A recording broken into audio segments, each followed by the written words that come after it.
Jesus.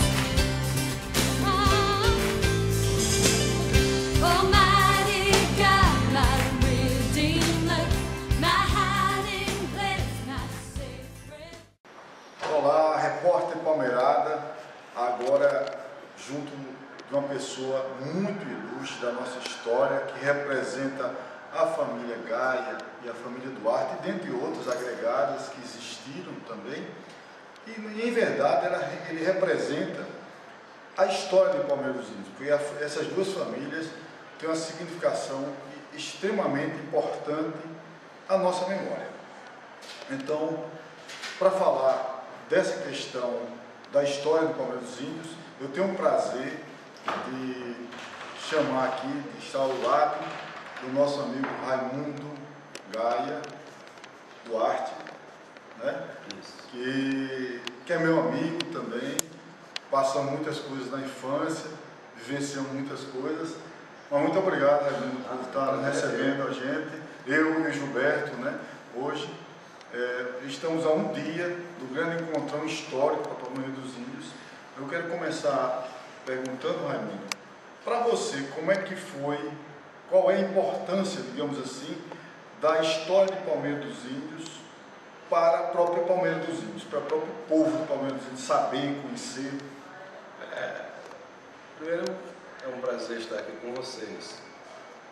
Segundo, eu quero dizer da minha satisfação, né, de poder passar aos mais jovens a história de Palmeira dos Índios, que poucos, na realidade, conhecem. Né? A Palmeirada, ela permitiu a essa nova geração, né, não só a escrever a história de Palmeira através de pesquisa, como também de imagens através de fotografia. Isso é fantástico, vocês conseguiram colocar em uma sala de aula mais de 1000 alunos. Eu acho que é um fato quase inédito, onde todas essas pessoas buscam, através dos seus familiares, através das fotografias, não é? Levar um pouco da história de Palmeira. Acredito que a Palmeirada vai resgatar 80 anos de história de Palmeira, com dados mais próximos da realidade, porque são famílias, são pessoas que viveram aquele momento. Então os relatos ficarão o mais próximo da realidade possível. Então isso é muito importante.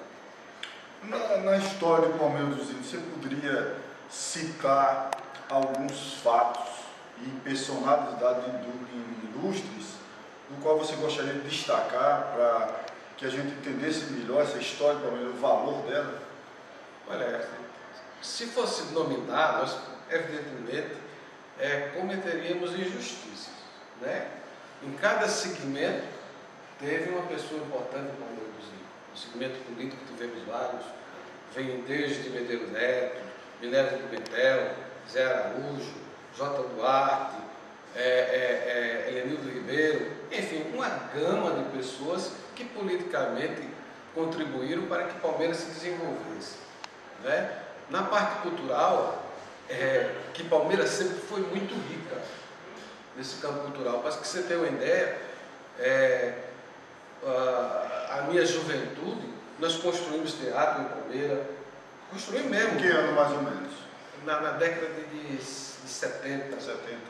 Ali onde o antigo São Luís, ali era um cinema, o cinema fechou, e nós negociamos com o seu Luiz Barbosa e construímos um teatro ali. Nosso grupo era o GETAP, Grupo de Teatro Amador de Palmeira dos Índios. Isso é importante para a história, né? GETAP, Grupo de Teatro Amador de Palmeira dos Índios. Participavam o Daniel, Lula Barros, Carlos Alberto Alves de Melo, Lucila Ferro e tantos outros palmeirenses. Você chegou a conviver nessa parte com o Jofre Soares? O meu contato com o Jofre é mais familiar, ainda somos parentes, não é? Mas, por exemplo, antes da gente já teve outro grupo, que era Luiz Torres, J. Duarte, Kizali, Jofre. Qual era o nome desse grupo? Isso não lembro. Por exemplo, meu pai conheceu minha mãe numa apresentação numa peça em Santana. Olha aí, primeiro, né? Exato. Eles foram apresentar essa peça em Santana, onde ele teve a oportunidade de conhecer minha mãe, e daí surgiu esse relacionamento que dura 65 anos. É uma vida. Então, quando você não ouvia falar muito em Tel Brandão, né, dessa parte do folclore, a gente tinha o Gilberto, como ele era mais conhecido carinhosamente em Palmeiras, que desenvolvia no Colégio Estadual e com a Juventude de Palmeiras um trabalho fantástico nesse campo. Como é o nome dele mesmo? Gilberto. Gilberto, carinhosamente chamado de Nego Gilberto. Nego Gilberto. Então, ele que desenvolveu em que lugar ali em Palmeiras dos Índios? No Aeroclube e no Colégio Estadual Humberto Mendes. Que tipo de folguedos, de folclore ele desenvolveu? Vários, apresentações fantásticas. Ele é um rapaz desse campo aí, muito interessante. Você sabe dizer se ele é vivo ainda? Não, infelizmente não. Quem é o parente dele? Você conhece? Assim? Não. O Gilberto ele era um sujeito de uma família muito pequena e não me recordo dos pais de Gilberto, mãe, de irmãos. Ele vivia muito isolado. Vamos falar do grande Jota Duarte. Podemos?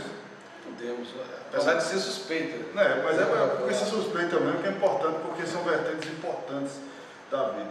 Jota Duarte foi uma figura fantástica para o Palmeiras dos Índios, foi até amigo de meu pai, né? Meu pai gostava muito dele, mas o importante é que é o impacto da figura de Jota Duarte na história política, social, econômica da cidade de Palmeiras dos Índios. Então, para você, quem foi significativamente Jota Duarte? Olha, quem foi ele? As pessoas, quando olham para Jota Duarte, olham mais para aquele trabalho administrativo, assim, construção do Jardim Brasil, João 23, uma série de obras feitas em Palmeiras. Mas para mim a grande obra que meu pai realizou em Palmeiras e que não aparece aos olhos das pessoas foi a pacificação da cidade. Meu pai, quando foi prefeito de Palmeiras, era muita violência. Palmeiras, você não saía à noite, você andava apavorado, os políticos viviam brigando uns com os outros, entendeu? E meu pai era um sujeito que andava desarmado, meu pai era muito religioso, era religioso, né?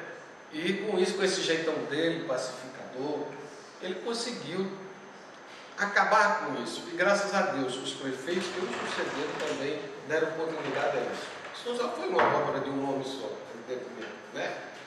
Ele pegou o período conturbado, soube se sair, né? E os que vieram, sucederam, permaneceram com essa mesma linha. Foi Minerva, foi Enéas, né?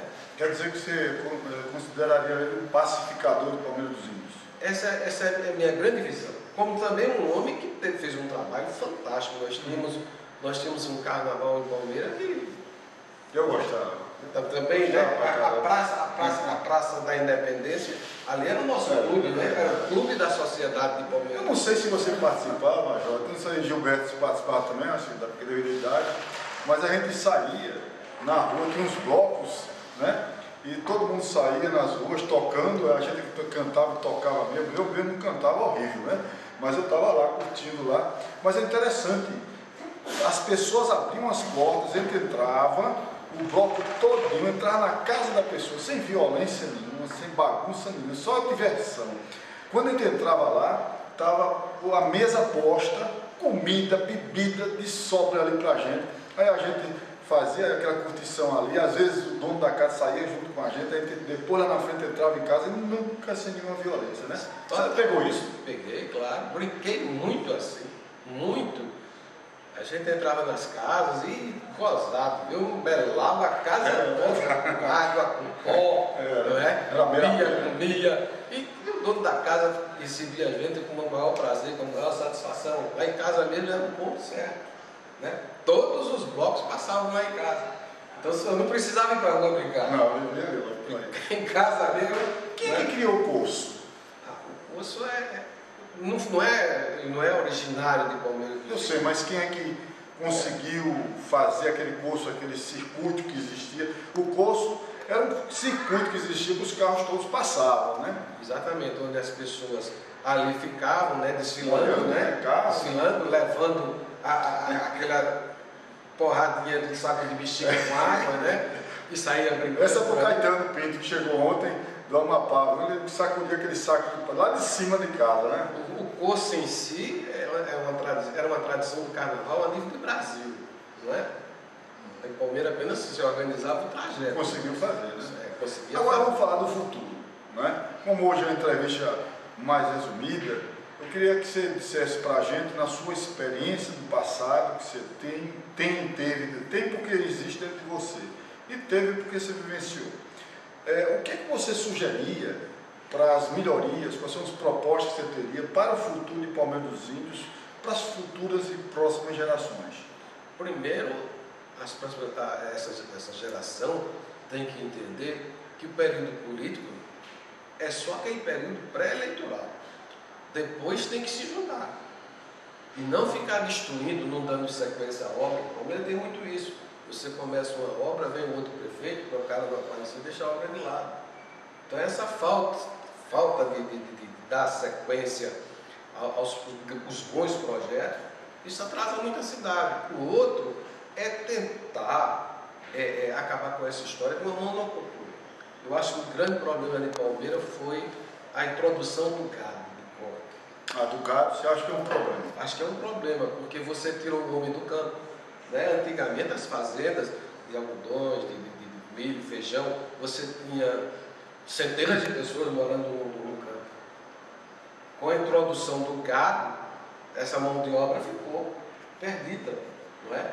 Então foram expulsos da zona rural, foram levados para as periferias da cidade e um homem só passou a tomar conta de uma propriedade.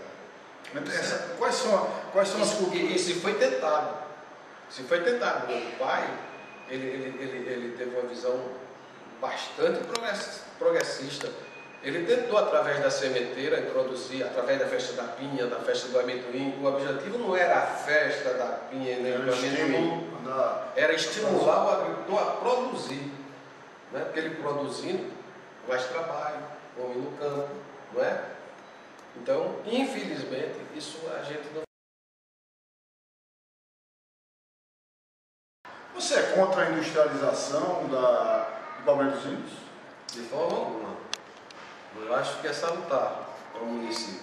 Agora, seria interessante saber que tipo de indústria leva para Palmeiras. Não é?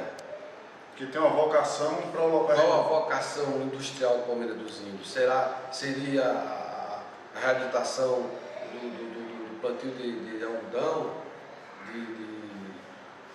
Nós tínhamos em Palmeiras, para falar no algodão, nós tínhamos 3 algodeiras imensas. Eram filas e filas de carros para levar algodão de Palmeiras. Infelizmente isso acabou.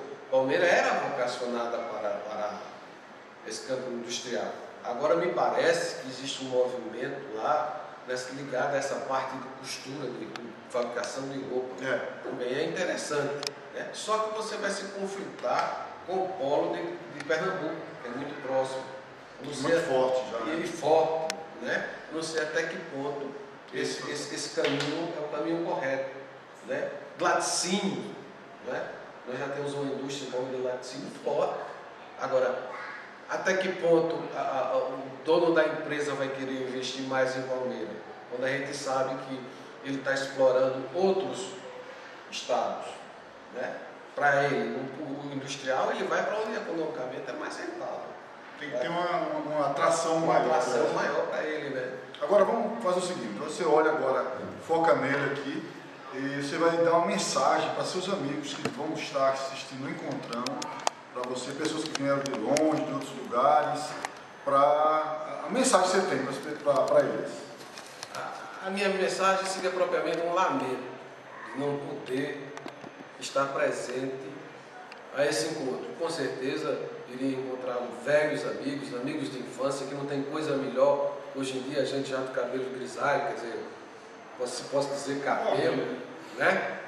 E reencontrar aqueles amigos que cresceram junto com a gente, que são os verdadeiros amigos, não é? Não são esses amigos de última hora. E espero que todos aproveitem bastante mesmo. A palmeirada deve ser prestigiada, deve ser levada a sério. É aquilo que eu disse no começo. Ela colocou em sala de aula mais de 1000 pessoas para escrever a sua história e estudar. Parabéns a todos vocês que fizeram e que estão fazendo esse movimento em prol do Palmeiras dos Índios. A gente agradece ao Raimundo Gaia, é um prazer estar com ele aqui, porque é uma pessoa que eu respeito bastante, admiro e vivenciamos muitas coisas juntos, contemporâneos de muitas coisas. E as imagens foram do Gilberto Ferro Galan e a entrevista comigo, Heber Torres, e até mais.